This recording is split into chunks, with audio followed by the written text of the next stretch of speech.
voimapyörä. Voimapyörä on tämmönen yksinkertainen kapistus.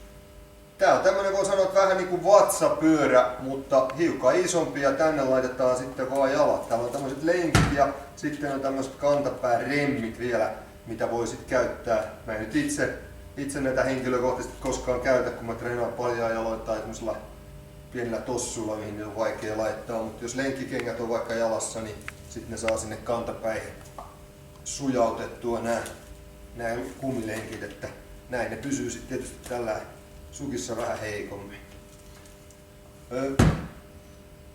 Koska tää pyörä laitetaan nyt tänne jalkoihin, niin tää antaa sitten huomattavasti enemmän variaatioita kuin semmonen käsipyörä. Et sillä käsipyörällä vaan sitten rullataan tuosta edestä, vedetään polviasennosta tai suorivartalo, ja sepä on sitten melkein siinä. Täällä voi tehdä ihan samat käsillä, mutta mä en nyt näytä niitä, koska siinä ei paljon mielikuvitusta tarvita. Mutta sitten taas tällä kun lähdetään tekemään, niin ensinnäkin tästä mennään selälle ja tätä pyörää lähdetään vetämään tänne täältä kaukaa vartaloa kohti, näin. Niin saadaan tehokkaasti tuonne pakaroille ja takareisille harjoitusta. Sitten toistepäin käännytään vaan tästä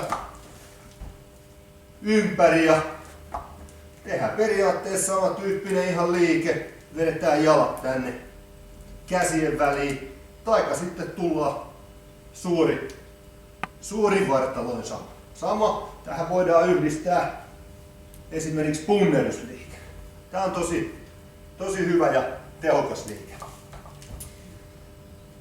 Sitten nämä on oikeastaan ne sellaiset perusliikkeet, mitä tällä voi tehdä. Sen lisäksi voi kävellä käsillä eteenpäin, taaksepäin. Voidaan tehdä tämmösiä poikittaisliikkeitä tai kiertoliikkeitä. Mä näytän tässä vielä muutaman semmoisen helpon liikkeen.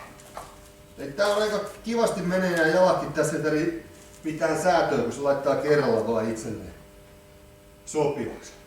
Elikkä tässä nyt käytännössä sitten kävellään käsillä, mennään eteen ja taaksepäin. Ja kiertoliikettä, tää on tämmönen hyvin pieni liike, mikä tällä pyörällä syntyy. Sitten voidaan mennä punneruksella vähän toiselle puolelle enemmän, vähän toiselle puolelle enemmän. No.